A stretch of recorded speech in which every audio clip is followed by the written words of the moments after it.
Hello and welcome to a video for Rational Acoustics Smaart and kind of getting Smaart set up to do SPL monitoring. This is for NESCOM students, so maybe at a Cashman show you got to set up SPL monitoring. How do you do it? So I'm starting off super fresh here in Smaart.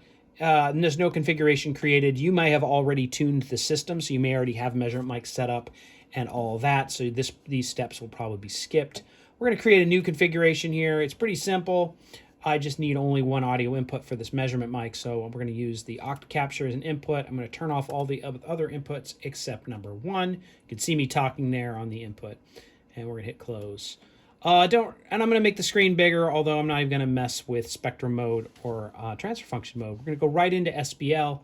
It's nice to put your SPL value up here, but you can't do that until you calibrate your microphone. The Smaart needs to know how much preamp level and how sensitive the mic is, and calibration process determines that. So go to the new SPL mode. This is new to version 9. It's warning me right now I need to calibrate. In order to calibrate, I need one of these tone generators here, a calibrator, and it's got a couple switch options here. We're going to put it in the middle position for 94, and it's producing a sine wave. Perhaps you can hear it. And I'm going to put it on the end of the mic. And the mic is plugged into my first input of the Octacapture, and we'll go calibrate here, and I hit the calibrating button, and either I mess with, and it's really much clipping right now, it's very loud, so we're going to need to turn it down. I can either turn it down with the knob on the Octacapture, or this new setting, in this new feature in version 9, I can actually bring it down here, which is pretty cool. And I say aim for an input level about -36.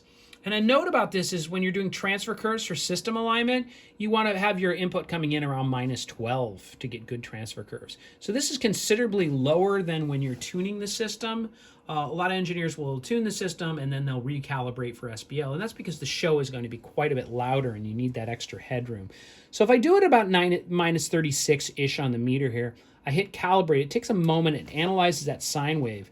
It's going to assign that incoming voltage coming from the microphone to 94 dB SPL.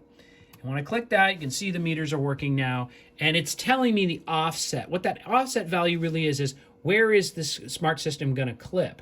And if I put -36 down here, it's going to clip 130 dB SPL, which is more than this mic can even handle anyway. So that's not really a big deal. But again, you are going to probably have to mess with your preamp level after you do your system tuning for transfer curves. Just realize that this is two different roles for the measurement mic. Okay, hit OK.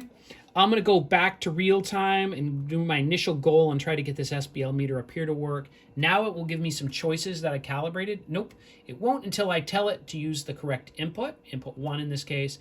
Now I've got some choices, and let's look at DB SPL A weighted slow, and now we can see that it's coming in at about 94. So go back to SPL mode. And what's nice and smart is you can create a whole floating palette of meters set to different things. That's under Show Meter Grid. And the first meter is popped up. I'm going to make it a little bit bigger. And it's set to full scale digital input right now. Obviously, I can click this little triangle here and put it to the same thing I had a moment ago up in the right corner, which is DB SPL A weighted. And what's cool is you can add more of these things. Obviously, you have different metrics. I forgot to mention that. You have all these. You have A-weighted, C-weighted, fast, slow, LEQ, and all that. You can swap these for different meters. But bringing this down a little bit, let's make a bigger floating palette. This button up here, Enter Custom Meter Grid Config. What did that say? Enter, exit. But now it's Enter Meter Grid Config. And now you have the ability to add with plus buttons or minus buttons, add more meters. So let's add another meter.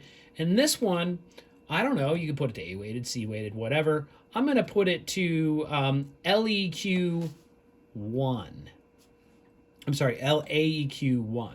And so this is dB over time for the last minute. This is the average. At this point, I'm going to take the SPL, the tone generator away, and we'll start seeing it change. This is the SPL for the last couple seconds. This is SPL for the last minute. Why don't we add a couple more here? That'd be kind of fun. Why don't we add SDB? Oops, I didn't mean to do that. Let's take that one away. There's a little minus button here. I can subtract one. And maybe we'll make this DB LEQ 10 minutes. So that's the last 10 minutes of A-weighted averaging. And I'm going to add some stuff below as well. That might be kind of cool. Let's see some other feed. Oh, I like to, so we got 3 more to play with. That's exciting.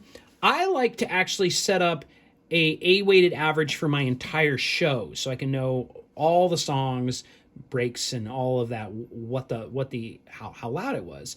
And the maximum amount of time here you can do is 10 minutes, unless you go into custom metrics config and add another custom metric. So plus, we're going to do LEQ over time. We're going to make the time a lot longer. Let's do 3,000 minutes. Sure, does it let me do 3,000 minutes of A-weighted? So, nope, can't do 3,000. Oh, 1440 is the max. Okay, that's cool.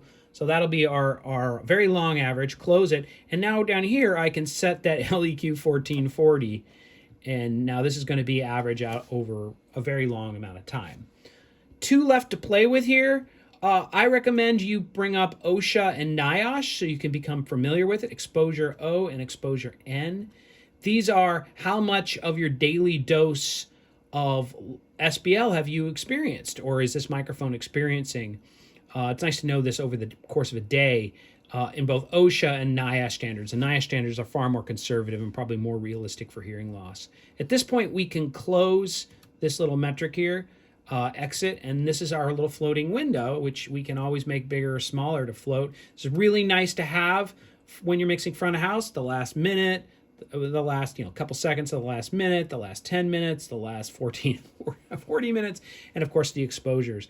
This whole thing you can bring back and float and hide with the letter E.